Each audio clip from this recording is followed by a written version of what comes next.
High guys, this is Raghavi. இன்றைக்கி என்ன நம்ம பார்க்க போகிறோம்னா, நம்ம ரோட் கடையிலலாம் சாப்பிடுவோம்ல கோபி மஞ்சூரியன், அதாவது காளான்னு சொல்லுவாங்களா, அதுதான் இன்றைக்கி நம்ம எப்படி பண்ண போகிறோம்னு பார்க்கலாம். ஃபஸ்ட்டு முட்டைகோசையும் காளானையும் குட்டி குட்டியாக கட் பண்ணி சேர்த்துக்கலாம். இதுக்கு பதிலாக நீங்கள் காலிஃப்ளவர் வேணாலும் சேர்த்துக்கலாம். சேம் டேஸ்ட் தான் தரப்போகுது, சூப்பராக இருக்க போகுது. நெக்ஸ்ட்டு வந்துட்டு 1/4 கப் வந்து மைதா மாவும் 1 கப் வந்து கார்ன்ஃப்ளவர் மாவும் ஒரு பாத்திரத்தில் மிக்ஸ் பண்ணுறதுக்காக கொட்டிக்கலாம். அதுக்கடுத்து வந்துட்டு மஞ்சத்தூள் ஆட் பண்ணிக்கலாம். சின்னதாக ஒரு கரண்டியில் டீஸ்பூனில். அடுத்து 1 டீஸ்பூன்னு வெறும் மிளகாத்தூள் மட்டும் போதும். அடுத்து வந்து இஞ்சி பூண்டு பேஸ்ட் அரைச்சிக்கலாம், இல்லை கடையில் வாங்கிக்கிறோம்ல அது வேணாலும் ஓகே, சேம் டேஸ்ட் தான். அடுத்து சால்ட்டு எவ்வளோ வேணுமோ சேர்த்துக்கலாம். அடுத்து 1 டீஸ்பூன் எண்ணெய் சேர்த்துக்கலாம்.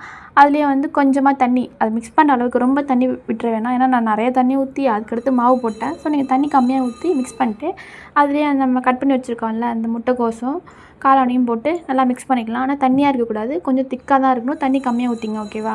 இந்த மிஸ்டேக் நான் பண்ணிவிட்டேன், நீங்கள் பண்ணாதீங்க. அவ்வளோதான். இந்த மாதிரி மிக்ஸ் பண்ணி ஒரு 5 மினிட்ஸ் அப்படியே ஊற வச்சிடலாம். நெக்ஸ்ட்டு ஒரு கடாயில் எண்ணெய் ஊற்றிட்டு எண்ணெய் சூடானோடனே இது எல்லாத்தையும் போட்டு பொரிச்சிக்கலாம். பார்க்குறப்ப நல்லா இருக்குல்ல, சூப்பராக இருந்துச்சு. நான் சாப்பிட்டப்போ கண்டிப்பாக ட்ரை பண்ணி பாருங்கள். அவ்வளோதான், பொரிச்சிட்டா இந்த மாதிரி தான் இருக்கும். நான் சும்மாவே எல்லாத்தையும் சாப்பிட்றோம் போல், அவ்வளோ சூப்பராக இருந்துச்சு. நெக்ஸ்ட்டு வந்து அந்த மசாலாக்காக இதெல்லாம் கட் பண்ணி வச்சுருந்தேன். அது என்னென்ன ஒன்று ஒன்றா பார்க்கலாம் வாங்க. ஃபஸ்ட்டு வந்து அதே கடாயில் எண்ணெய் வேகிறதுக்கு மாற்றிட்டு குட்டி குட்டியாக பூண்டு கட் பண்ணியிருப்போம்ல, அந்த பூண்டையும் அதிலே போட்டுட்டு அடுத்து கருவேப்பிலை போட்டுக்கலாம். நல்லதான், கருவேப்பிலை சாப்பிட்டா ரொம்ப நல்லது, ஸோ அதுவும் போட்டுக்கலாம். நெக்ஸ்ட்டு வந்து பச்சை மிளகா குட்டி குட்டியாக கட் பண்ணியிருக்கேன், அதுவும் போட்டுக்கலாம். உங்கள்கிட்ட இந்த கலர் கேப்சிகம் இருக்குங்களா, அது கொடை மிளகா, அதுவுமே நீங்கள் போட்டுக்கலாம். என்கிட்ட இல்லை, அதனால் நான் போடல, நீங்கள் போட்டுக்கோங்க, இன்னும் சூப்பராக இருக்கும். அடுத்து வெங்காயம் நான் க்யூபாக கட் பண்ணியிருக்கேன், ஏன்னா பார்க்க அழகாக இருக்கும்ல, அதனால டேஸ்ட்டும் டிஃப்ரெண்ட்டாக இருக்கும் நம்ம நார்மலாக கட் பண்ணுறதுக்கும். ஸோ இதையும் ஆட் பண்ணியிருக்கேன். நீங்கள் வேறு மாதிரி கட் பண்ணி சேர்த்துக்கனாலும் சேர்த்துக்கலாம். வதக்கிட்டு என்கிட்ட டொமேட்டோ சாஸ் இல்லை, ஸோ அதனால் நான் வந்து வெறும் தக்காளியை அப்படியே அரைச்சிருக்கேன், அது சேர்த்துட்டேன்.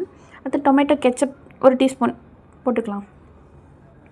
அடுத்து வந்து சோயா சாஸ் இருக்குங்களா, அதுவுமே வந்து 1 டீஸ்பூன் சேர்த்துக்கலாம். நான் வந்து அப்படியே போட்டேன், நீங்கள் அளவாக வேணுன்னா டீஸ்பூன் யூஸ் பண்ணி சேர்த்துக்கோங்க. அவ்வளோதான். நல்லா மிக்ஸ் பண்ணுங்கள், வாசனையாக இருக்கும். அதோட அந்த வந்து திக் கன்சிஸ்டன்சிக்கு கார்ன்ஃப்ளவர் மாவு 1 டீஸ்பூன் நல்லா தண்ணி ஊற்றி கலந்து அதையும் சேர்த்துக்கலாம். அடுத்து இதுக்கு உப்பு போடணும். தேவையான அளவு உப்பு போட்டுக்கலாம். லைட்டாக போட்டிங்கன்னா போதும், உப்பு கரெக்டாக இருக்கும், செக் பண்ணிக்கோங்க.